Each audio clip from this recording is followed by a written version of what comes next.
So, welcome back to YouTube, guys. It's a special pleasure for me today. We are doing it in English, so get ready, activate your translator if necessary. Because I have a guest that I originally wanted to visit in person, but weather stopped me. So, thanks for taking the time today, Kuba, and for being here. Guten Morgen, my friends. I do apologize. No German for me. However, I would probably love to learn German just so I can get more involved. But for now, English will have to suffice. So I will try and speak as clearly as possible for you all. So any of you guys that are German, English-speaking listeners, you definitely will get to enjoy a great episode of covering the topics that are dear to our hearts. So I'm looking forward to it, man. Yeah, absolutely. And I think the YouTube translator, meanwhile, works quite well. So you can just say it on German down there, and it should at least help you. Yeah. So, I mean, as always, I didn't do too much planning for the script of the podcast, but I think it's very interesting. I mean, just to catch up a bit on what we talked about before we hit the record button. I mean, I was quite interested to hear if it's the same in UK as we have it in here in Germany. It's the never-ending discussion.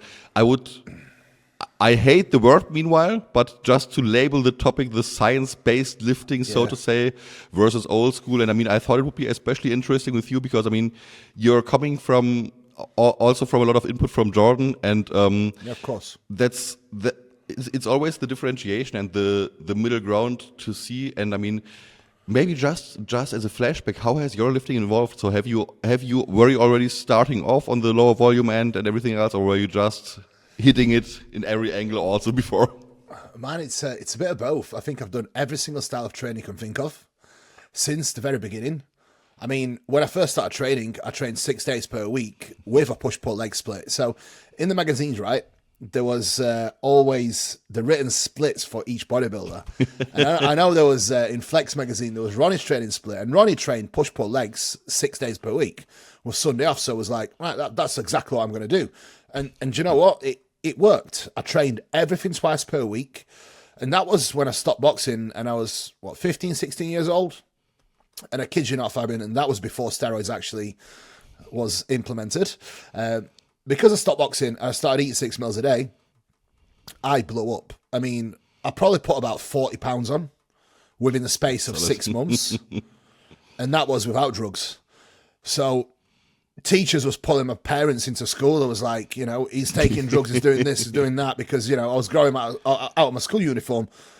But look, when it comes to training in general, right, an analogy I like to give a lot of people is this. There is a reason why we do not ride horse and carriage anymore and we have cars, right? Everything evolves over time.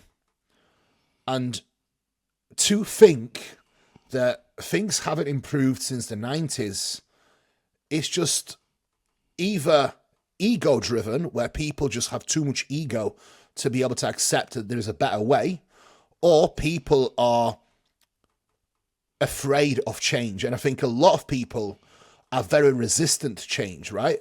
And that isn't just for training, but that's for everything. People are resistant to change in nutrition, resistant to change in the day-to-day habits. And I get it, because a lot of it is fear. I think a lot of it can come down to fear. A lot of it can come down to also misunderstanding, not quite having a deep understanding of why these things could work better. And I think what it mostly comes down to is people just do not have the patience or the interest to actually learn things on a bit of a deeper level. And listen, Fabian, to me, right, I fuck every day, right? I go to bed thinking about my next training session. I wake up thinking about training. So when you have a slight obsession with something, you are going to be more open and receptive to change, because I also understand that being open and receptive to change means progress. If you want to get better, you have to be open and receptive to new ideas and learning. If you are not open and receptive to learning, you will always be closed off in that one circle and have a single mind. And to me, I could not think of anything worse than that, because even in every facet of life, having such a closed off mindset it's not going to lead to great results. It's just not.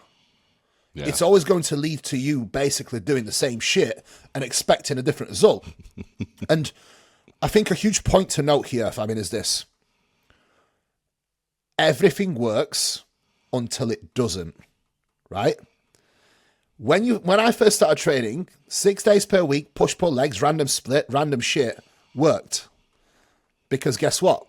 When you are at that level, you can do almost anything. You can do almost anything and it will continue to work. However, you see this very frequently now with guys that hit a certain ceiling. And you see this with top pros that even are genetic elite. They have hit a certain ceiling now. And now you are not seeing any more progress. And even when they are taking more drugs, eating more food, guess what? Nothing happens. This is the ceiling that they've hit now where the same shit that they did that got them there worked up until a point. So it all works, right? Until it fucking doesn't. When it doesn't, that is when you need to be more methodical. And that is when you need to put a little bit more thought behind what you do with your training execution, exercise selection, volume allocation, split, all of these things that genuinely get me excited. And look, if they do not get you excited, right, that's fine. You don't need to learn about these things. But what I would suggest is probably hiring someone like Fabian or numerous different other coaches that are amazing at this, that have a deep understanding of that, so they can do that for you. But the last thing you ever want to do is spend your years bodybuilding, doing the same shit, leaving progress on the table, knowing that when you are bodybuilding, you are on borrowed time. It's not like any other sports where we can do this until we are 50 years old, right? We both know. I mean, how old are you now, Fabian? 34. 34. Yeah, I always have to think for a second. So realistically, right? Probably got another 6-7 years left before you probably need to think about calling it a day. Absolutely. I'm 31 now, and I've always told myself, like, I want to do this while ever the fire's burning, but realistically, my ceiling's probably going to be 40 years old. Yeah. So the last thing I ever want to do is get to that age and think I have left anything on the table through my own ego or ignorance. Yeah. So listen, guys. Bro splits work.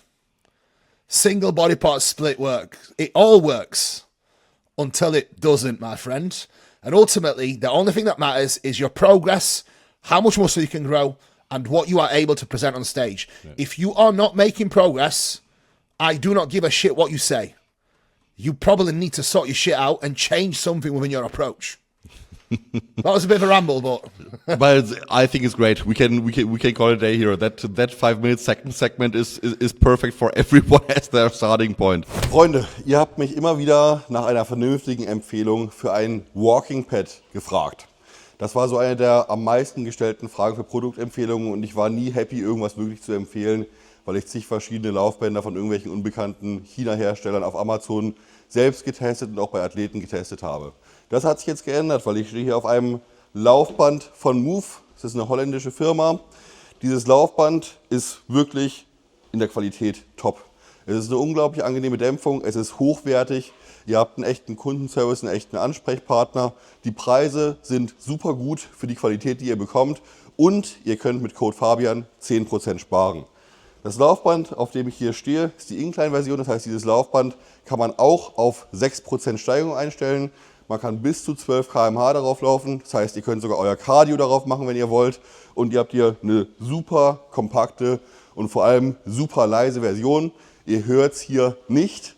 Nämlich, es ist eine Betriebslautstärke von 50 Dezibel höchstens. Dementsprechend super angenehm zu laufen, super leise, super kompakt. Mit Code Fabian gibt es 10% auf alle Laufbänder bei MOOVV. Ihr findet den Link zu MOOVV unten in der Videobeschreibung. Schaut auf jeden Fall vorbei und wenn ihr Fragen habt, könnt ihr mir natürlich wie immer gerne Bescheid sagen. Jetzt geht's weiter. No, I think especially it works until it doesn't, and I mean that's what you see around also. I mean, I think pros are the best reference for that because you have genetic elite is not genetic elite. just Listen. because you are better off than others doesn't mean that it will work for the same time span, whatever you're doing. Yeah. And it's also, I think, I mean, I don't have too many other insights in other pro sports, but I think in few sports it becomes the approach, the self-confirming approach becomes so ego-driven as it is in bodybuilding. You have good genetics, you grow from everything. It's not, I have good genetics, it works for me. It is, what I'm doing is right, and that's why I'm growing. And I mean, what has led me to think about training was just why. It was just, the first thing was why. Not that I thought what I'm doing isn't working or something like that. I would have hit the point, or I had hit the point and didn't realize it at that point. But it was just, why am I doing this? And I mean, if we look at, for example, the drug side of things, I would say there is a lot of bodybuilders, also amateurs, pros. Something doesn't work. Let me try this substance. Let me throw that in. Yeah. Why not doing the same with training? Why not giving something else a proper run? I mean, you wouldn't change your stack for a week. I mean, anyone listen to this, I want you to think about one thing. You can take all the drugs in the world. You can eat all the food in the world. If your training is shit, you are not going to grow. Now, Fabi, let's flip this other way around. If your training is excellent and you are taking whatever drugs there is, doesn't really matter, and you are eating at least a sufficient amount of protein and your diet's garbage, guess what? Yeah. You can still make excellent progress. So understanding this is when you know the real missing link in most people's progress is the training. And unfortunately with bodybuilding, right, people always reference the genetic elite and genetic freaks, and it's like, if I did what they did, I would look like a fucking swimmer. I would not look like a train. And that is a fact. And the thing is, most of the times, people that quote these guys, right, you know, you just need to do a bro split. Do what all these top pros are doing. Well, you're doing what these top pros are doing, and it's clearly not working for you. So does that not tell you something? That maybe you should look into something? And listen, the best example I can give you is this, and that's even me looking back at my early age, right? And this is the conversation where people talk about splits and whether Newschool works, Oldschool works. It all works, yeah. When I first started training at 15, 16, when I did everything twice per week, I trained push-pull legs, 6 days per week, I blew the fuck up. And then I started training with the gym owner, which did just a single body part split. He did just a bro split, 1 body part per day, 6 days per week. Guess what happened? Did you regress already, or was it still progress possible? I just stopped making progress. So in the 6 months' time, in the 6 month period of me doing my own thing, training twice per week, everything, all body parts, I made more progress in that 6 months as a natural kid than I did in 1 whole year training a single body part split after that. And that's and I mean it's also the truth for me. I mean, I'm coming from the other side. I started with a 5-way split. I did that for 5-6 years. I was way too late thinking about trying something different. And I mean, for me, it was always 4 to 5 working sets, intensifiers after every set, cluster, drop sets, rest pause, everything, throwing it in there. And I have to say, I mean, I started gear at a very young age, just bad influence. And yeah, same here. And I definitely didn't look the part. I definitely didn't look like it. And I mean, that changed over the years. And I mean, still, of course, you can do the best training in the world. There is always a limit to genetics. But I mean, that's never the question I ask myself. The question that I ask myself is, what is the maximum of my potential that is possible? And not, will I be Mr. Olympia if I realize that potential? It will fall in place wherever it should fall. Do you know what? Something you said there is actually amazing, because it's actually a conversation I had with one of my clients that I've worked with now for like 5 years. And he actually told me in his check-in that he had a lot of self-doubt about the process and not having the greatest genetics. But let me tell you, this guy, if I was to have a perfect execution of a client, it's him. Everything is done to a T, and it's militant. He loves it. He's built his business around it. He's making excellent progress. So I was like, instead of focusing on the limitations that you have, what I need you to solely focus on is, are you waking up every single day fulfilled? Are you waking up happy? Are you waking up with a purpose? Are you enjoying the process?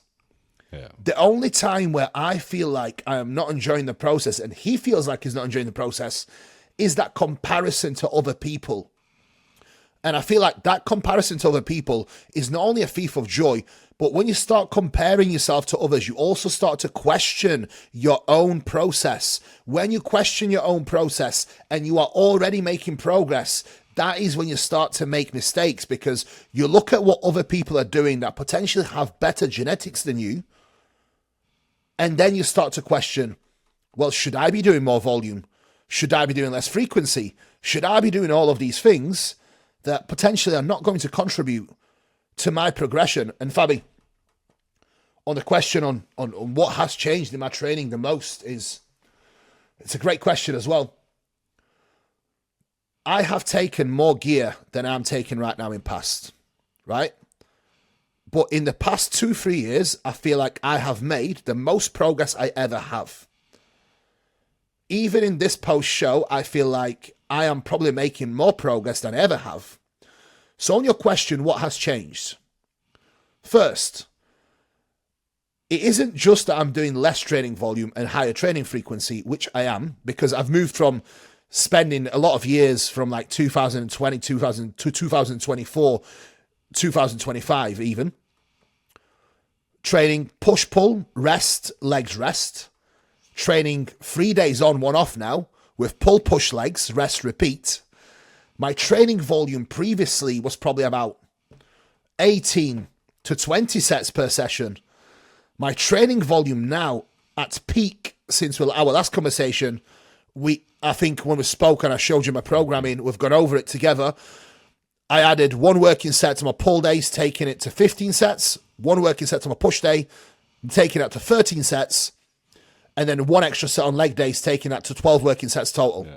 That is working sets total, which the total volume of that is like 80 sets across those 6 sessions, which in grand scheme of things, it's not low volume, it's not high volume. Yeah. It's somewhere in the middle, right? Yeah, and I would just call it adequate volume. And that's what I've always said. I don't give a shit if you call your training volume training or HIIT training, Dorian style training. It doesn't exist. There's just a proper volume connected with a proper frequency for you to recover and to progress. And that's not a system. Yeah. And do you know what's the best thing about it as well is, it's not that my training has changed so much and evolved so much, is that my understanding of volume application is so much better. So each set is so much more intentional. I am not spending any wasted energy on loading plates. I have Meg and my training partners loading plates on, but I am not wasting energy on exercises that are not suitable or doing extra exercises that are just redundant. But also, I'm not wasting my energy on stupid warm-up sets or high repetition sets, which only drive more fatigue for me than anything else. And I'll give you an example of this, right? I remember 2 years ago, I had the German crowd come and train with me. And you know, it's like when you're training with some other people, you want to show how big your balls are, you know? And I did a set of Cybex hack squat. I think I did 6 plates for like 14, 15 reps. Bro, I was wrecked for like 2 weeks. And at the time, because I didn't have such a much deeper understanding of how fatigue varies between rep ranges and load, I was thinking back to myself like, why do I feel so fucking tired from this set? Why does my like central nervous system, my knees, everything feels wrecked when weeks prior, I was doing 7 plates for 7 reps and it wasn't causing me any issues? What was going on? Yeah. back then, I didn't quite grasp what was going on. But looking back at all of these things now, and looking back at all of these small little mistakes I was making, that is what was costing me progress, both short term and long term. Yeah. So ironing out these small little mistakes, right? Improving my execution, not taking any repetitions past failure, not breaking my execution, not giving in to doing more sets randomly. That is what's changed the most. So it's not necessarily, Fabian, that I'm doing less, right? Yeah. What I am doing in comparison is less sets directly, but the quality of these sets is so much higher. Yeah. And I am able to get so much more out of these sets. But not only that, Fabian, and it's actually something I spoke to you about yesterday when I messaged you, right? And I was like, Yeah. has your stance changed on deloads? Because in the last 18 weeks since my show, it's been 18 weeks since my show, I have been training 3 days on, 1 day off, and I only needed to take one extra rest day in that entire time. For that entire period, twice I have taken 2 days off back to back. It was once when I traveled to Dubai, and then second time I am taking it this weekend now, because the only thing that requires a bit of a deload is my quads. And the reason why the only thing that requires a little bit of a deload is my quads, and I'll probably run that past you and after the call, whatever, if we did get time, I added an additional set. So the volume per session in one of my leg days was the same, but I added an additional set of leg press, and I pulled one set of hinges away. That's the only thing that changed. Yeah. And within, I think, 2 to 3 weeks of doing that, my quads are just fucking cooked. And guess what? Like, I was thinking to myself, why are my quads feeling constantly so sore? My knees are starting to feel it a little bit, and my legs actually feel flatter. Guess what? That is an indication that you are likely doing too much volume, right? Yeah. So, man, there's so much things that we can talk about right now when it comes to training, the complexity of training. And you know what? I will always say bodybuilding is simple until it isn't. Bodybuilding is easy until it isn't. The further you want to get, the more advanced you are, the harder it fucking gets.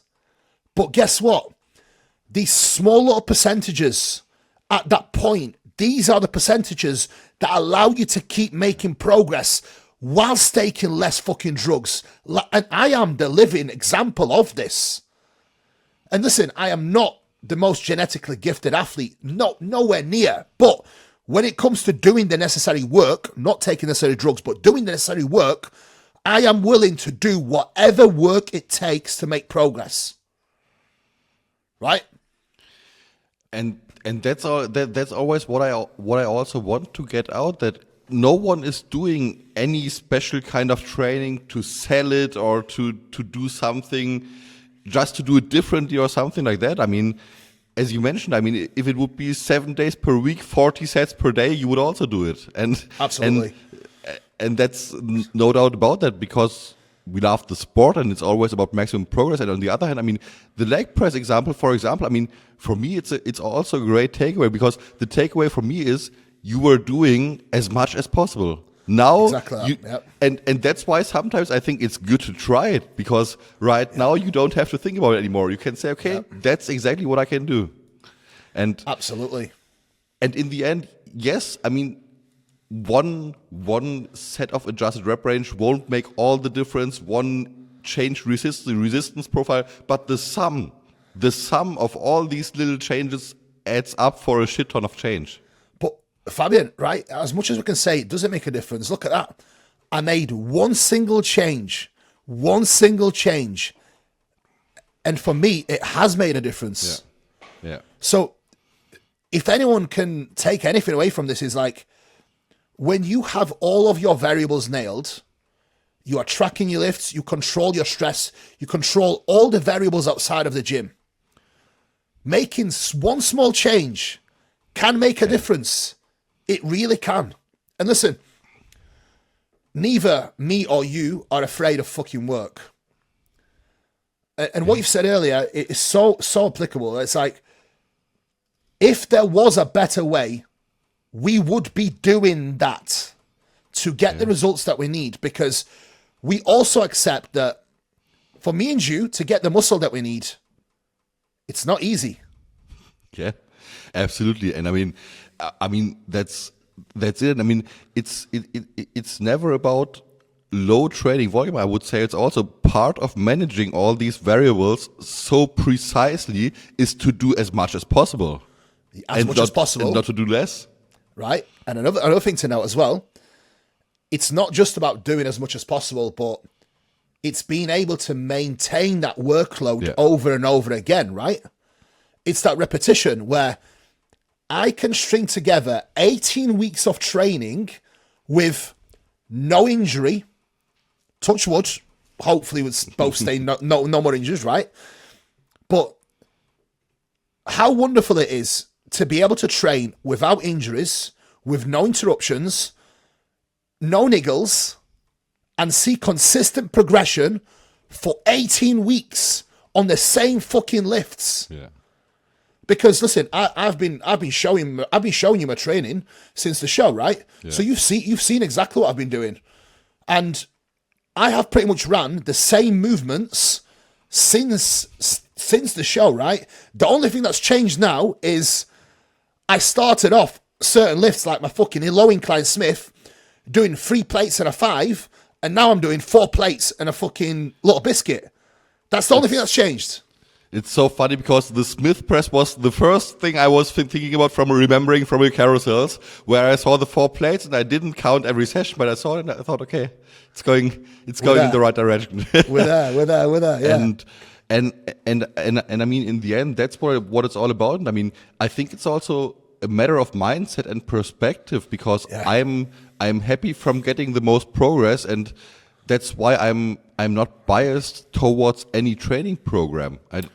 I just don't care. I mean, of course, there's a certain set of preferences, but also I would say, if you have the knowledge and the competence, you can also factor in preferences into a training program without making it garbage. Absolutely, you can still make it great. And you know what? I'm a massive boxing fan.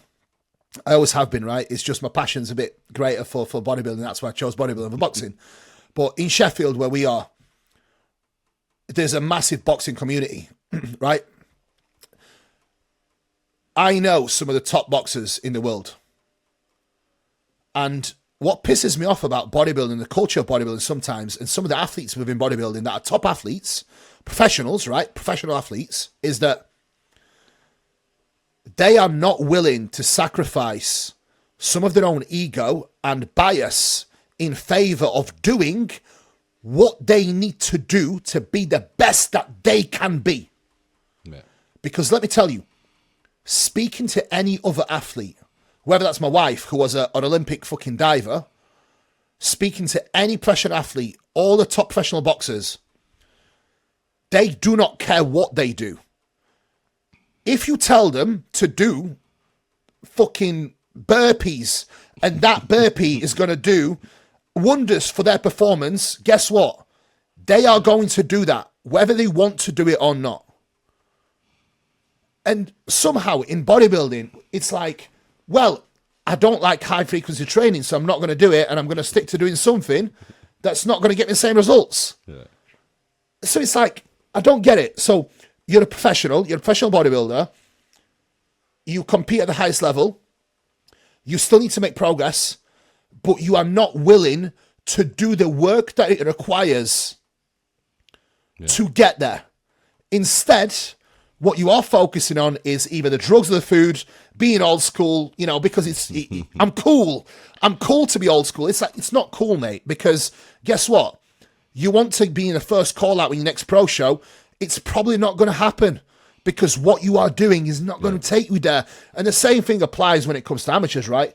It's like, I always have clients that are small asking me for an arm day. I'm like, dude, let's just back off here just for a minute.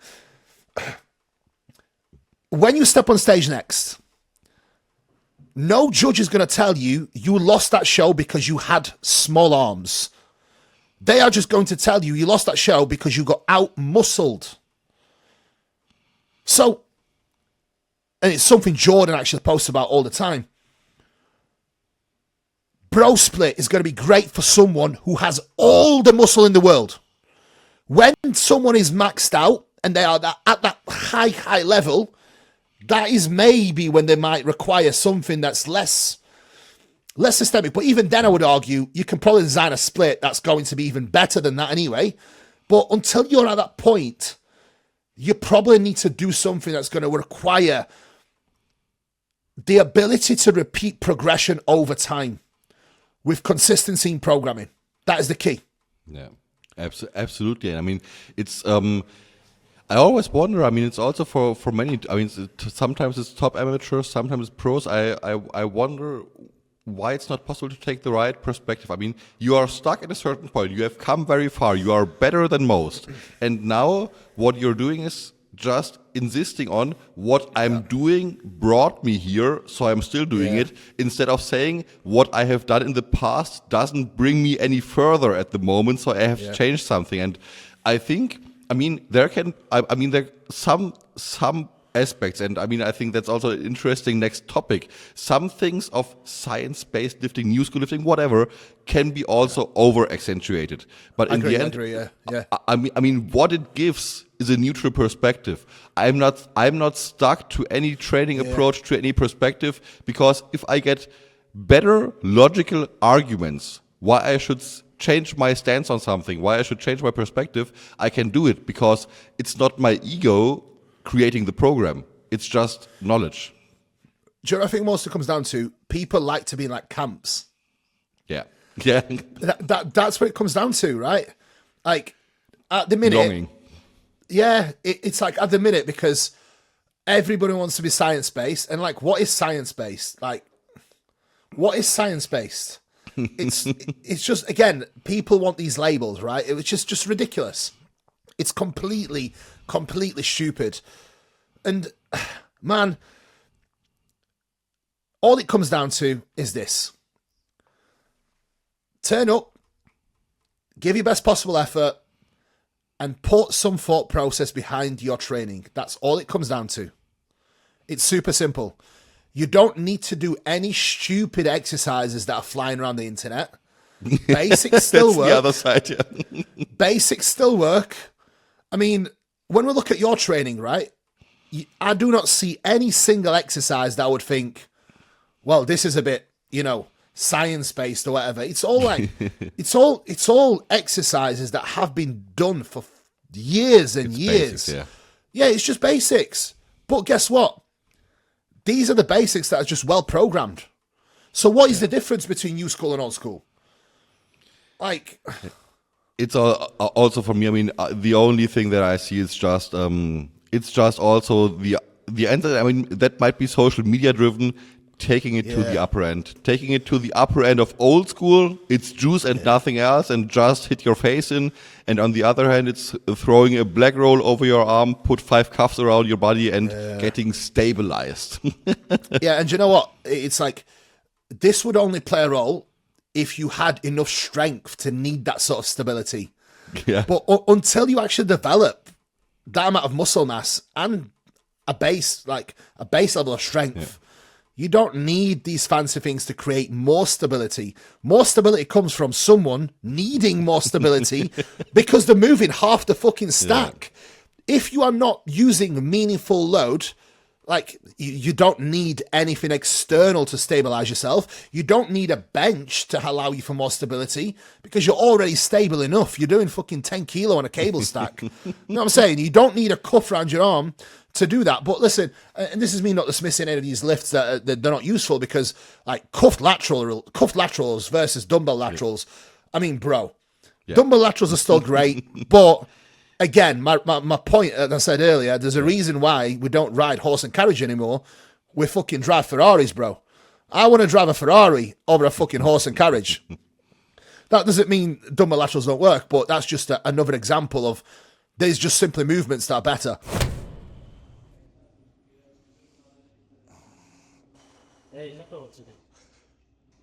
Was ist das denn? Das ist unser Gen-Enzymkomplex. Egal, ob es mal ein Cheat Meal gibt oder ob in der Off-Season die Essensmengen hoch werden, Verdauung zu unterstützen ist essentiell. Wir haben hier patentierte Enzyme drin, plus viele andere Zusatzstoffe, die dir helfen, schwere Mahlzeiten bestmöglich zu verdauen und mehr rauszuholen. Plus, der Bauch bleibt sicher flacher.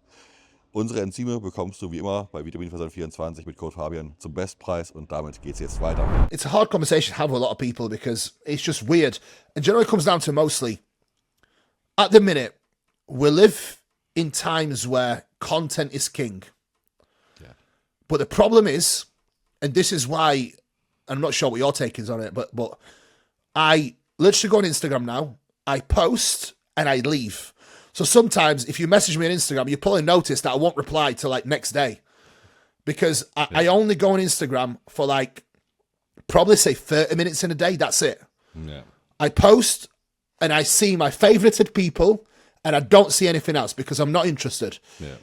You cannot learn anything meaningful in a 60-second reel. And do I post a lot of reels? Yes, I do. But I try to make my reels as educational as possible within that 60-minute window. But you have to accept, we live in a content world and social media world where most of the content that is presented to you is there, so you click. It's not there to actually teach you anything. Yeah, yeah. And I think this is what's creating the biggest divide right now, because do you know what? I honestly believe some of the content and shit that people post that claim to be science-based, they're only posting it to create rage and to literally trigger people with some of the stupid shit. And the thing is, when they start doing that, when they start speaking to trainers that actually have brain cells like you, then people will claim that you're science-based and you're this, you're that. But in reality, Fabian, if there was like a perfect mix of application, knowledge, understanding foundations and basics, and knowing what old school mentality can do for you with the new application, like, you know all this shit that you can share with people. And people do not understand the value of that. It's fucking crazy. It's always coming from one end or from one extreme or the other extreme. I mean, if you're because I have said that numerous times right now. Meanwhile, I as much as I hate the old school dickhead mentality, I equally hate the what they then call science-based lifting. Yeah, of or course. If you're changing this or that by 2 degrees, and if you're not fully stable, this exercise is shit. So, and I mean, just before we started, I mean, I just prepared a reel. I also saying, I mean, for some people, a squat can be no stability issue. If you're a great squatter, if you have a shit ton of knee flexion, ankle mobility, no worries, do your barbell squat. But for a lot of people, it won't be, and that's just the differentiation. And I mean, I'm happy for hammering my head in the past. I'm happy for these 7-8 years of volume training and intensifiers and feeling like garbage after the first day, because it just helped also to understand the other side and helped for the mentality of just work hard. So let's give people some framework on what they can actually take away from understanding what is maybe better way of training and how to know that maybe you are doing too much. And something you've said there is brilliant, because I used to walk away from every single session feeling flat, battered, and almost like I was just wrecked. But it wasn't a good feeling. And you know what? The battle I have at the moment in my head, when I finish my sessions, I always feel like I can do more. But should I do more? And listen, every time I do more, I make less fucking progress the next session. So maybe what I think would be a good follow-up from that now is maybe explaining to people why there is a better way of training when you pay attention to some of the biofeedback that I've mentioned, but also you have a well-structured program. And what I think would be good to cover is what creates a well-structured program, as opposed to just doing a bro split and doing what the old school people are doing. And I would say maybe to start off with this whole feedback, I mean, with the biofeedback and with what you're feeling, that's two of the things. I mean, I think one of the reasons you didn't need the deload was, I mean, yes, general program design, but also that you took the 1 day off and also that you're taking now the day off. Maybe if you would have battled through that, ignored the biofeedback, maybe 4 weeks later it would have been a week off and not a day off. Also, great point. Also, instead of taking a deload, guess what I did yesterday in my leg day? Reduce the volume. I trained my hamstring as normal, Yeah. and I only reduced my volume in my quad work. That's it. Yeah. And guess what today? Today I woke up, my quads actually feel full, and I only did 3 working sets with a little bit less load, and I went back, and that's something you actually do. I went back to doing my leg extension, and this is going to be against science.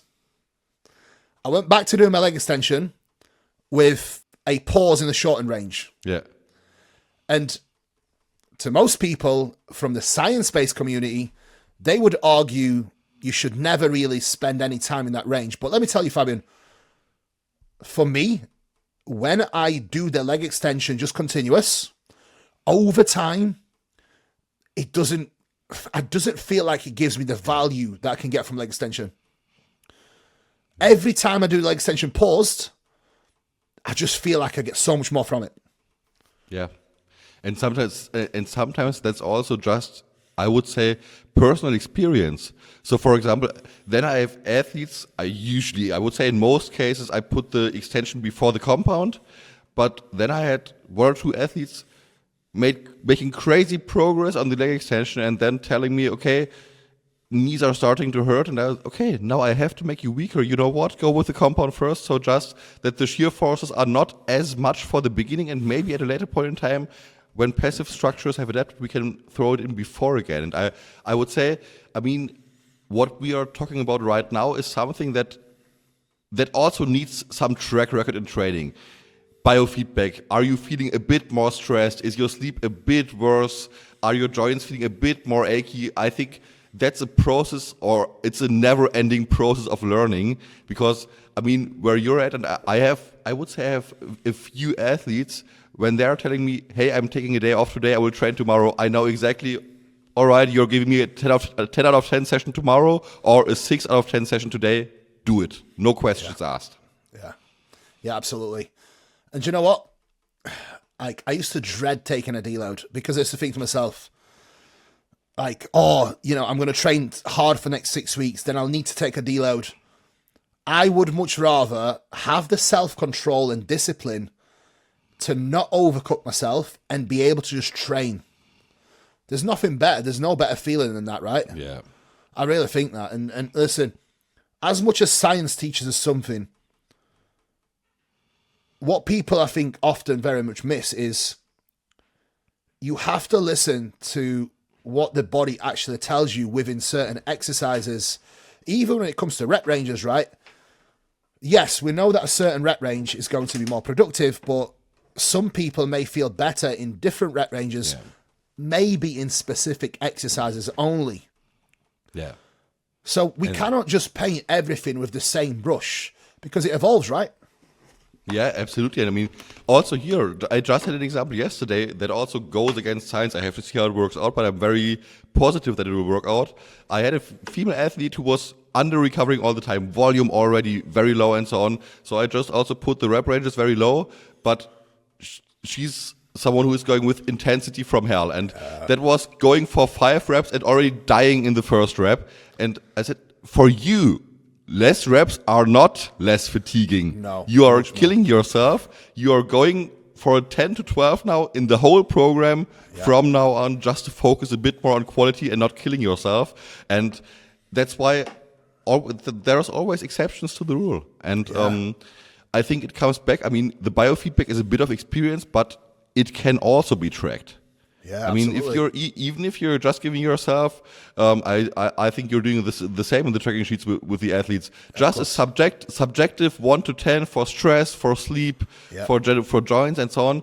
And even with your subjective tracking, even if you don't, I mean, for an experienced athlete, you wake up and you know it. You wouldn't have to track it. You don't have to see the trend. But for someone who is doing his own trend, then you can feel it. And I would say just go back to the good old logbook. That's I think it's the ultimate base to understand if your program is working or not. Standardize your training program, and to be honest, in the beginning, I don't care. Do the bro split, do the two-way split, do push-pull legs. Yeah. Just start tracking it, standardizing it, Yep. and see where you're going. And from there on, you have the first indication, is it working or not? Because, I mean, progression in hypertrophy is not a hen and egg game. In the end, more contractile tissue means more progression. And so Absolutely.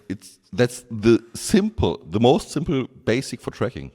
What I think is very much worth mentioning is what you've mentioned there with your case study with your client, right? I mean, that's exactly what I used to do back in the day. And that's what cost me a lot of progression, because it wasn't where I failed at 10. I used to fail at 8, but then I would continue. I would continue to just do reps, thinking that the reps are still stimulating. But I have very much changed my mind now. It's like every single time I take a repetition where I have to change my execution in any way, shape, or form, that is a repetition past failure. Yeah. These, and talking about logbooks now, these are not repetitions you should be logging, because let's say you have done a set of 8 on a Smith machine with full range of motion. Then you continue to do an extra 2 to 3 reps with shorter range of motion, but bouncing the bar off your chest. And you log 11 reps.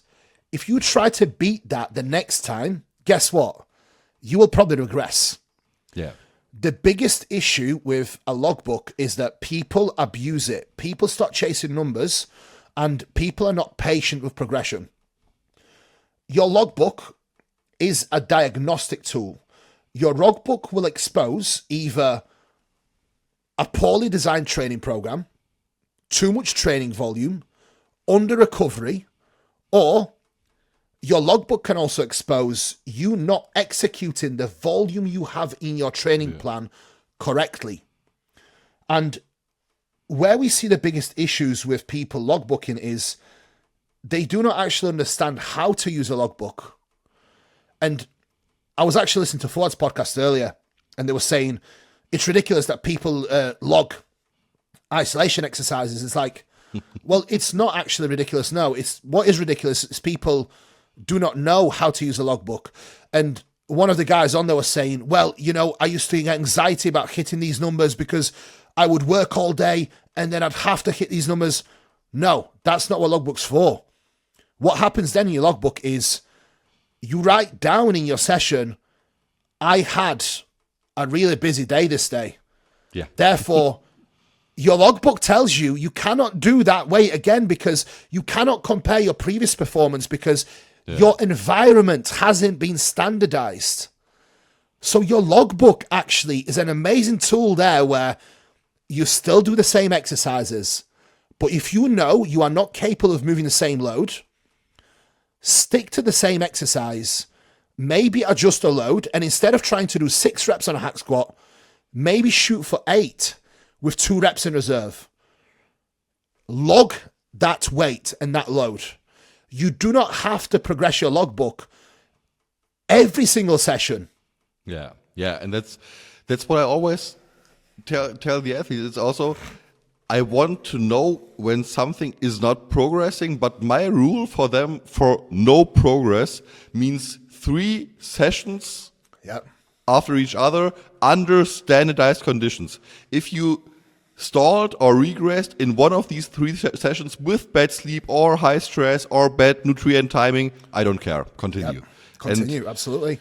And it's also always for me quality first, because I mean that's also something coming from experience, and it took even more experience to see that in clients' videos. You can see when someone is just moving the weight from A to B, and it can still be clean and good execution from the outside. We are not talking about squeezy reps, but still there is something about a certain degree of mind-muscle connection that you can lose in the progress while achieving progression. Mate, do you know what? Oh man, this hits me hard in the feels, because if you could describe my years of 22, 23 and 21, where I probably took more PEDs than I'm taking right now, and I made half the progress that I was making, you've just summed up my training in one. It was sheer effort. On paper, reps look good, but they did lack some internal stimulus where the connection was there, but it wasn't. It was more so just driving sheer force into the reps. And as much as on paper, mind to muscle connection may not matter, it's the tension that still will stimulate the muscle growth. It's the tension that breaks down the muscle tissue, right? If you do not have that tension on the muscle, but reps on paper still look good, you still need to fix that part of the rep. Yeah. Big time. And if that isn't there, 100%. I would also say, that's also what I always say, quality first. Yep. Quality progression first. Even if you lose reps in the next session, but you improve your quality, I'm perfectly happy. That is also progression. Yeah. That is also progression, because a progression isn't just more load on the bar or repetitions. Yeah. And I wish I could show my logbook right now, but I don't have it with me. I have a lot of notes. Like, I have my logbook laid out, right? And then I have notes underneath on what I need to do better. And some of the mental cues that I also use as well are written down in my logbook below my sessions. And most of the time, right, if you have stalled, for example, on a lift, but the lift still feels good and it's safe, what I always recommend is resetting that lift slightly and then rebuilding back up. And what I can almost guarantee, let's say you get up to 4 plates on a machine press, right? If that 4 plates is then becoming shit, if you scale back to 3.5 for the same repetitions, but they are quality repetitions, you will grow more, arguably, from the 3.5 plates with a little bit better range of motion, a little bit more control, and again, better mind to muscle connection to a degree, which I would argue mind to muscle connection is quite literally just better tension on the muscle. Yeah. Right? Absolutely. That's what it is. So if you can scale that back, but then work back up to 4 plates over 8 to 10 weeks with the same focus, same execution, guess what? That's going to lead to more muscle. No matter what, that will lead to so much more muscle tissue. And it will always happen. If you do the weight reset, you will always be back in an acceptable time frame. You will always be back to the old weight, but moving it way better. And I think, I mean, for a beginner, there is something to be said just for an external focus of attention, just from learning focused, moving from A to B, but with a certain feeling in the muscle. And that's also where it's a middle ground. It's not about pure mind-muscle connection and weight doesn't matter, but it's also not weight is everything. And that's one of the perfect examples. I mean, you said before we hit the record button, the middle ground and not one of these extremes. Yeah, so it's combining both, right? It's combining the old school mentality of sheer effort with good execution, good mental awareness of where you are in space, and mental awareness of what you are doing. And I think most of the time, I think sometimes it's like people also lose concentration within these repetitions as well. It's like if you're not focused, truly zoned into that set, it's so easy to either let yourself slip or get injured. And listen, and that's another topic we can actually talk about, is like a lot of the old school guys that bash our current approach, saying we train too, saying a lot of people train too strict. These are also the same people that have had literally every injury known to man and still continue to get injured. And it's like, I was trying to break it down simply to people. The best injury prevention that you can have is controlling your movements. Yeah. And it's not about being slow. It's about intentional control with power. Yeah. And that's something so hard. It's skill. It requires so much skill, and it requires a lot of self-control to be able to harness that as well. Yeah, absolutely. And I mean, it also takes context. I mean, if you're doing, I mean, there's also certain adaptations to passive structure when you train, positive adaptations when you train in lower rep ranges. Of course, and I mean, for example, if you have then someone, if you have the I would call it right now in a bad way, random old school training. You're doing this week, you're doing 15 reps. For 4 weeks, you're doing 15 reps. And then from one day to the other, you're like, okay, or today I'm going for 5 reps. Oh, Guess what? Yes, Recipe for disaster.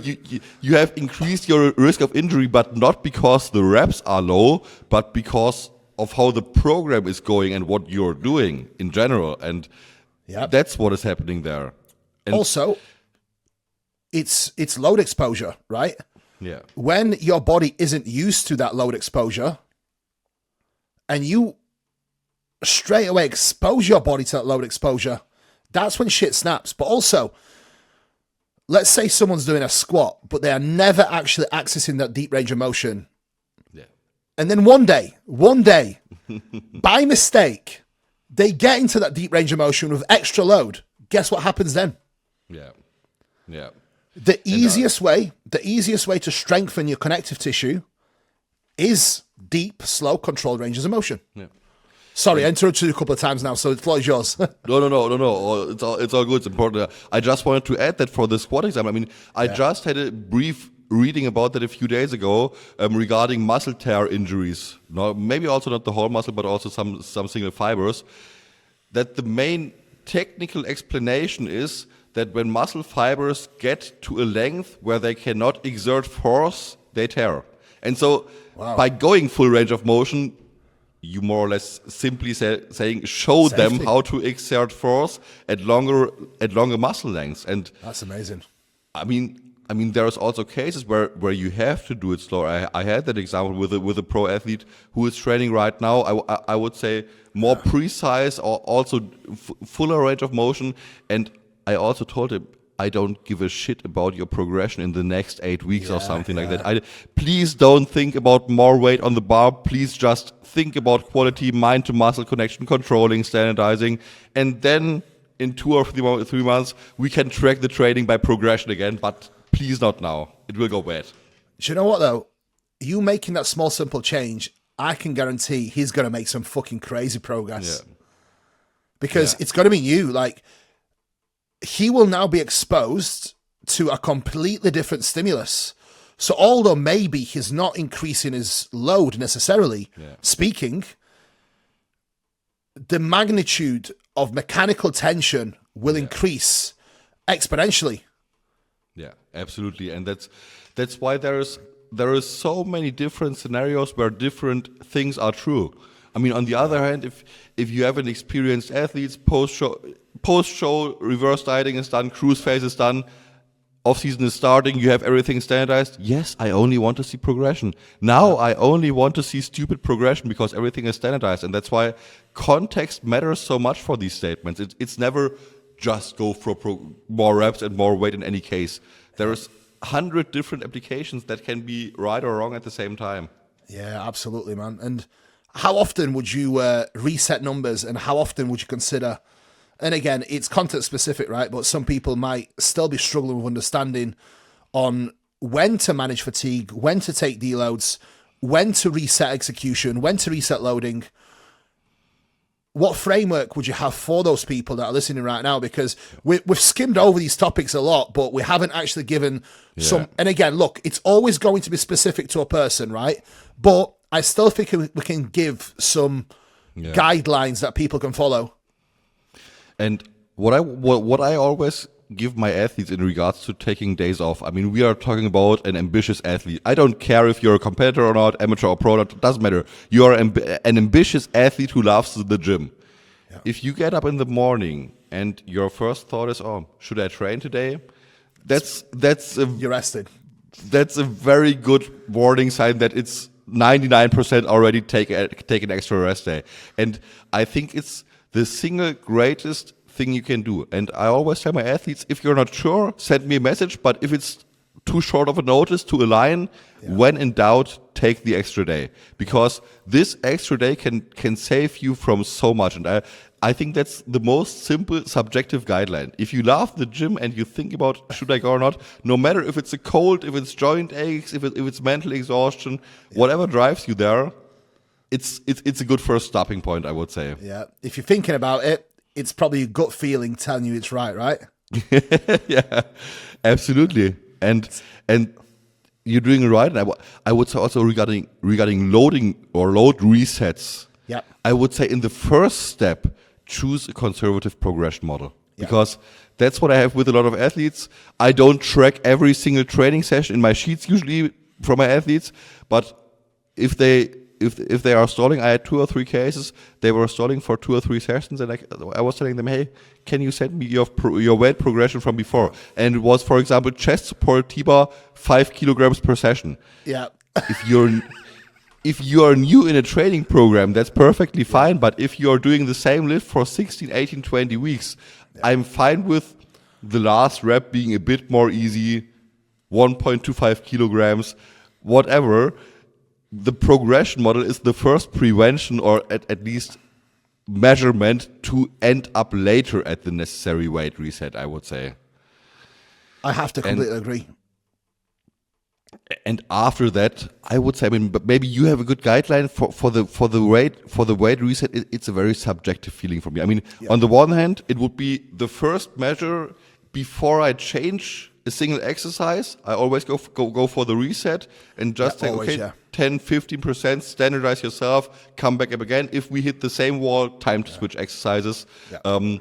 Outside of that, for me, it's always a very subjective feeling where I just encourage athletes to say, if you have the feeling, you're just moving the weight. Yeah. I did, and sometimes I do that in pretty radical ways, also for myself, because I was also going for the chest supported T-bar and Body Masters T-bar, wonderful but heavy as shit. And my first thought before going in it was I was thinking about how it would feel to unrack it and how to get the first rep up. Oh, man. And that's something where I said, stop. That's not what it's about. I have to be afraid of getting the last rep up, but not the first one. I honestly think, again, like you said, it's subjective, right? But if I was to give someone a percentage of what I think is appropriate to have a load reduction that's not going to be too far off to what you was doing, but enough to really be able to reset your execution, is between 15 to 20% loading. Yeah. I think that is a guideline. That is a guideline that I like to follow. Now, when it comes to progression and training as a whole, right? Your first 8 weeks of a new exercise or new program is where you will always make very large jumps in progression and easy progression, right? After that 8 week, that is when that progression should be extremely minimal. The issue is, Fabi, when that point happens and when an exercise starts to get productive, that is where most people actually switch exercises out. And then they start that process over again. So it's like you are losing out on so much progress by just chopping and changing exercises. Yeah.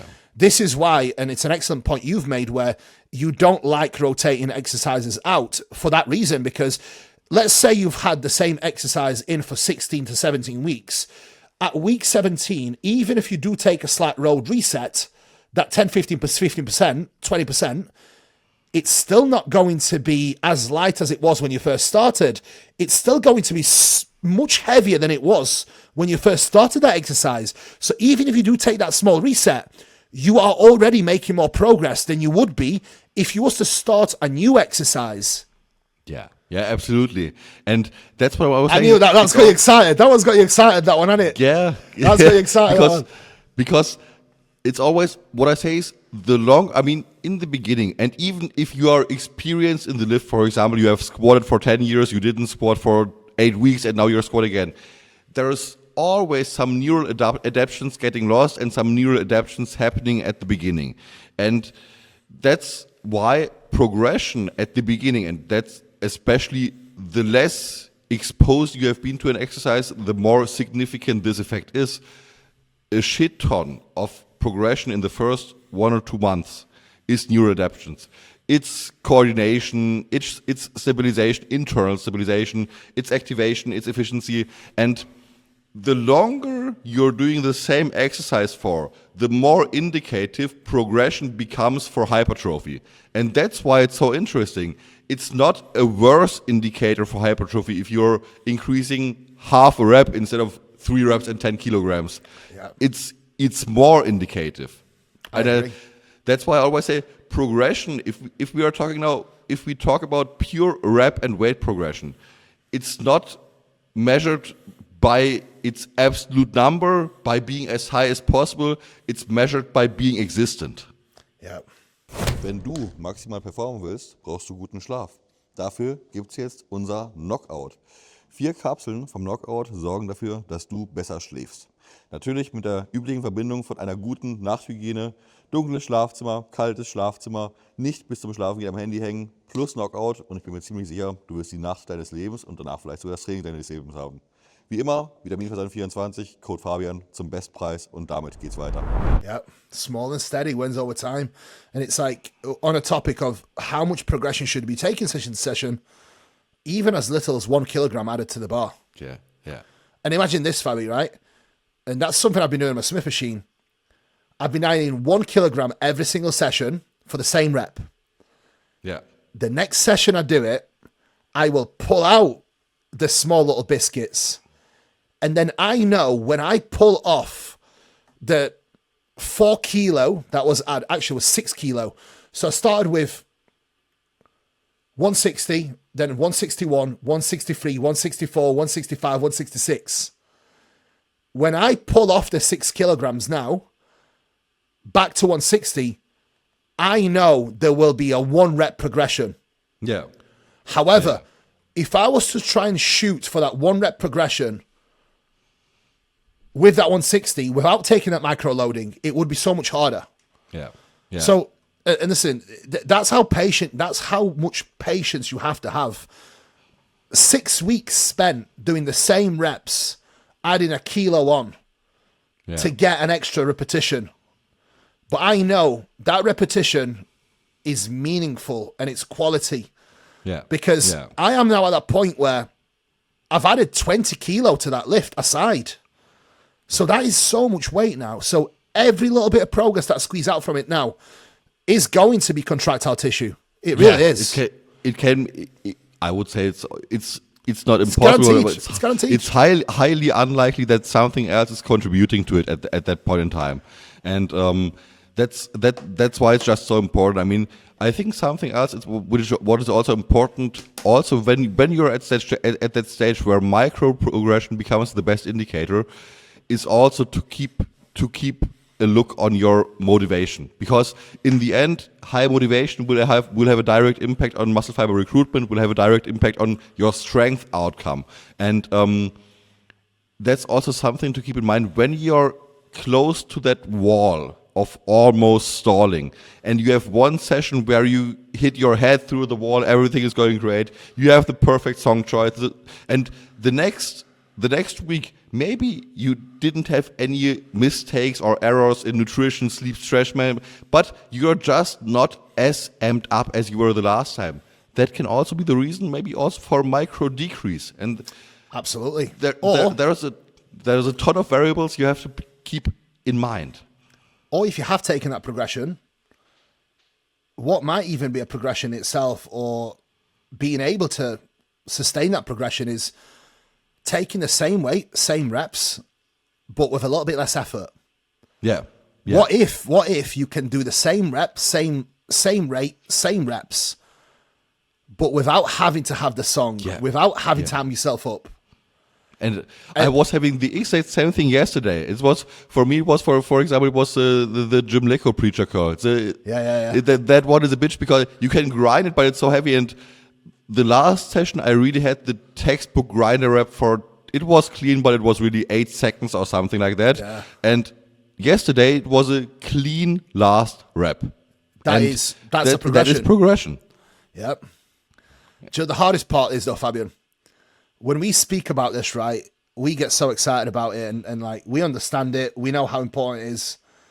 But to guys that are still in that old school mentality, to them, it would be like almost wasting time. Yeah. I mean, and this is where we run into issues, bro. That's it. And that's just, I mean, no matter where you're coming from, that's the only thing that I can say. Just give it a proper shot. for 6 to 8 weeks, and that's always. I mean, when I have athletes that approach me, they usually know what they are in for. But even though, despite that, they are still having some considerations, I would say, when the change is noticeable. And I always tell them, just give it 6 to 8 weeks. If your questions aren't answered by then, by your progression and your performance, we can talk again. But it doesn't happen. Just do it. It definitely doesn't. It definitely doesn't. And listen, it takes time. It takes time and consistency. So it's just, the patience, discipline, and consistency is something that's very much worth noting on that topic, because, man, if you can develop a little bit more patience and self-control, I mean, this will open up so much more avenues of progression for you, because it's not just going to be applicable with training. If you have self-control of the drugs, but most importantly, if you have self-control of the food, that's going to unlock more progress, because the common theme I often see now is people do more volume because they can do more volume, not necessarily because they need to or that it's more productive. Yeah. People eat more food because they can eat more food. And it's like, well, if you're gaining 2-3 pounds a week, do you really think that is muscle? It's not. Yeah. Let me tell you, you go to a butcher's and you buy half a pound of steak. It's a decent bit of meat. If you think you're gaining more than this a week, you, my friends, are completely deluded. I do not care how high your drugs are, how high your volume is. You are not gaining that much muscle every week. Yeah. So just because you think you can do more volume doesn't mean you should. And guess what? Just because you are hungry and just because you can eat more doesn't mean you should. It's like, mate, I am 18 weeks post show right now still. I could eat any of my meals twice over. Does that mean I need more food? No, it doesn't. Yeah. It simply means eat to your needs, train to your needs, do the work that is sufficient enough to see progression, eat the food that you need to see consistent progression and recovery to fuel your recovery and training performance. That's all it takes. Absolutely. And I mean, also it's also a question of perspective, because some athletes would say, "Oh, I'm 18 weeks post show. I want to get the feeling of satiation right now. I want to feel a bit more." I mean, there is nothing better. I mean, I don't know how long your off season will be exactly, but let's say you have another 20 or 30 weeks of off season in front of you. There would be nothing worse than being stuffed at this point in time, bro. I mean, that's. I always try to time my athletes to a point where they have to stuff maybe for 2 to 4 weeks before diet starts. That's exactly that they are what I mean. really fucking happy to be down, but That's not exactly for months. So it's a great question, because I am now, it's 18 weeks since the show, but I'm officially 13 weeks into my push-up phase, right? 13 weeks into my off-season phase. And initially, I have planned 27 weeks in my push-up phase. So this will bring me to total of like 31 weeks, 32 weeks. Yeah. But guess what, Fabian? If I get to the end point, my blood work's still good, my appetite's still good, and I'm not fat, I will likely keep going. Yeah. But would I be able to do that if already I was full? I did not have appetite. If already I had higher body fat levels? No. The same applies with training. Do more when you need to do more. Eat more when you need to eat more. And the thing is, for me as well, I thrive off feeling the hunger, because I feel like my body's almost in a better position when I am hungry. Yeah. Also cognitive wise. So for my cognitive abilities, it's way better. Bro, I just had 160 grams of carbs 5 minutes before we jumped on that call. Does it seem like I've had 160 grams of carbs? Definitely not. There we go. And the thing is, people miss that trick. It's like they look for sensation of feeling fucked after training or sensation of feeling full after food. Yeah. You don't want that. the longer you can extend the window of feeling good and progressing in the gym, the better. Yeah. The longer you can extend that window of maintaining a good appetite, good body composition, the better. Less inflammation, better blood work. And I would argue, anecdotally, what I see is you can tolerate drugs so much better when your food isn't crazy high. Yeah, for 100%. I mean, that's a topic for another day. But Oh, I yeah. would say also We'll definitely cover that. We'll definitely cover the fruity stuff. Don't worry, guys. We will. Yeah, no, because it's so interesting. For example, I have also seen if athletes aren't stuffed, you can also play around with oral steroids way better. They don't kill the appetite. They kill the appetite when you're stuffed like crazy and your digestion has already went to shit. Yeah. What I want to add for the food and for the training volume, yeah, you don't get an immediate tipping point feedback. If you are right now, and that's what we had yesterday regarding the deloads, if you are right now at your 95 or 98% volume that you can recover, if you bring it to 105% now, you won't, at least most likely, you won't feel that after one session. You will feel it after 6, 7, 8 sessions. And then, what is it? Are you at 102 or 110% over your capabilities? Yeah. Same with food. Maybe you're hungry right now, you increase by whatever, 10% of calories, and for 2 weeks you're feeling like, oh, right now I'm at my heavy point, and another 2 weeks later, oh, I feel stuffed. Great. And I think especially for satiation, for food, it's way worse. What I see with athletes, if you're at one point, you're over that point of satiation, it's going to shit for several weeks.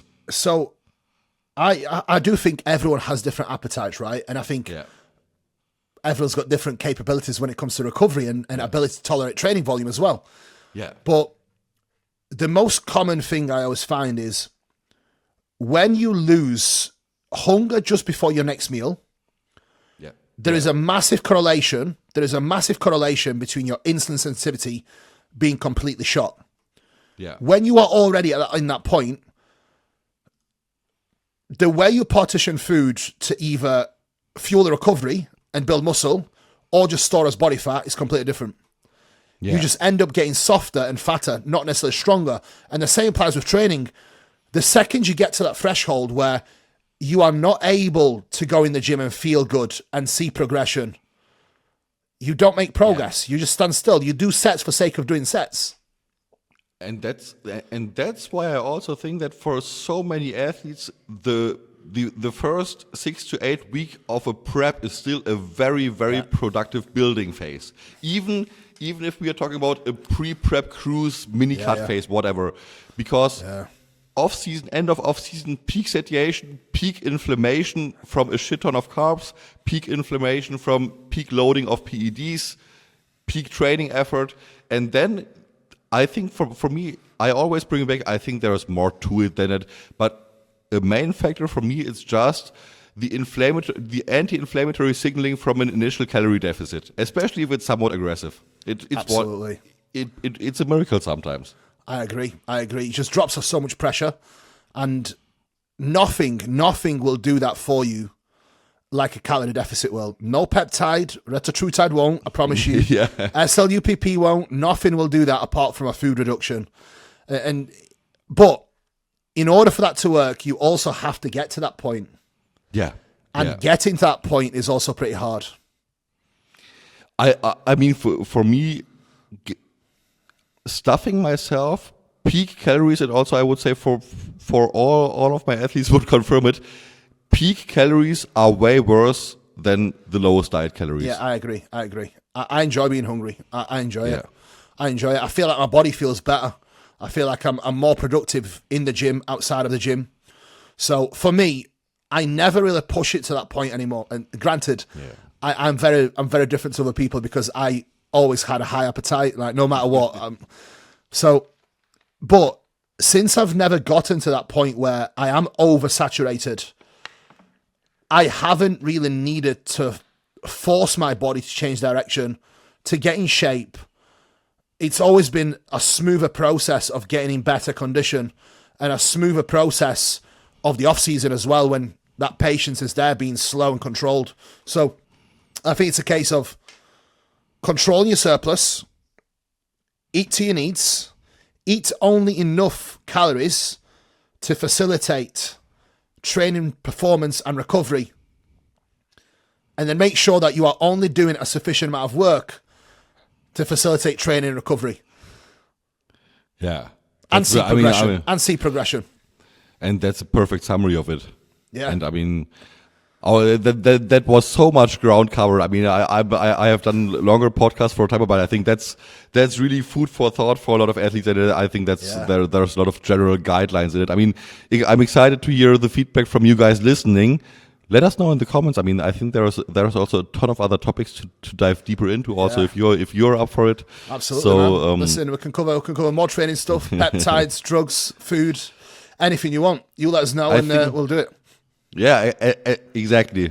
I won't comment that any further. I won't influence you guys on what to comment down there. So just let us know your feedback, your food for thought, I would say. And I mean, thanks, Kuba, for a great talk. I mean, I love the passionate stuff. It's a pleasure. Yeah, I appreciate it, man. I enjoy it. I enjoy the conversation, man. And guys, I apologize if there was a little bit of a rant, but listen, it's good.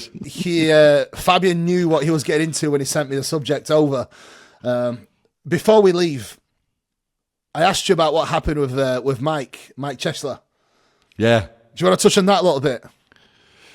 Oh, I talked with Chris already about it, so okay. I think it's also very content driven, you know. Is it? I mean, okay. It's also. I mean, I did a training program for Mike in the past. Okay. It wasn't for him, and I have to say maybe today that was a good year or a year and a half ago.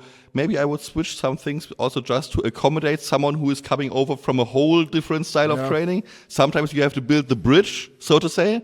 I think, I mean, for me, I like it in a way, and I don't know if you guys already made that over in the UK. I'm just trying to sit at the same table. That's what that's also what I brought up in that discussion. Let's not sit in our two different camps and talk about each other. Let's get at the same table, face to face. We could always get Mike on, and we could have a debate. Yeah, sure. And I'd be happy to do that. I'd be happy to do that. I already invited him, and also any other person. I've also talked to two or three other guys who have a strongly different opinion. And I always say I'm happy to discuss, and I'm happy to discuss. I don't have to convince you. We don't have to walk out here and say, okay, you're right, you're wrong. It's just also, I think for the viewer, for the interested person, there is so much more to learn if you have a direct confrontation. Because if you are doing content, you can always prepare yourself. I mean, I don't do that, and I think that, for example, Mike's also definitely not doing that. But for some other people, they are sitting there writing their little script and getting ready to talk into the camera, teleprompter behind the camera. That doesn't work if you're doing it face to face.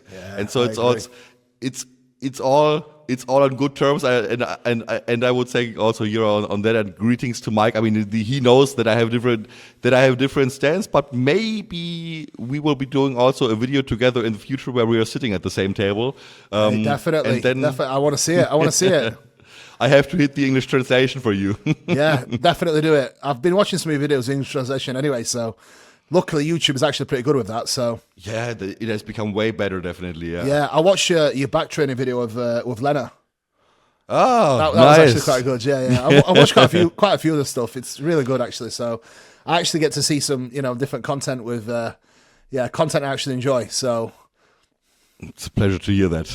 Yeah. Great. So thank you, Kuba, and I mean, I definitely happy to continue. I mean, it's the same talks on camera than it is behind the camera, and so that's why it's always. I hope that you guys also realize that it's passion and that it's passion for the topic, and not just trying to bring something different out of principle just because. Yeah, it's the sport we love, guys. The process. We want to just cover as much information for you as possible, right? And you can then take away any of the bits that you want, any bits that you like, and guess what? If you don't like any of them, that's okay. Yeah, it's your choice. We are not here to force you. We're here to help you. That's what it's all about, right? And listen, you might not like our ideas now, but maybe in the future, when you get to a certain point, you might rewind and change your mind. That's the beauty of bodybuilding, right? It's forever evolving. There's no set ways. Remember, guys, everything works until it doesn't. Until it doesn't. When it stops working, hit us up. Think about it, and I think we can call it a day with the one perfect sentence. I might put it in the title or somewhere. When it works, that's it.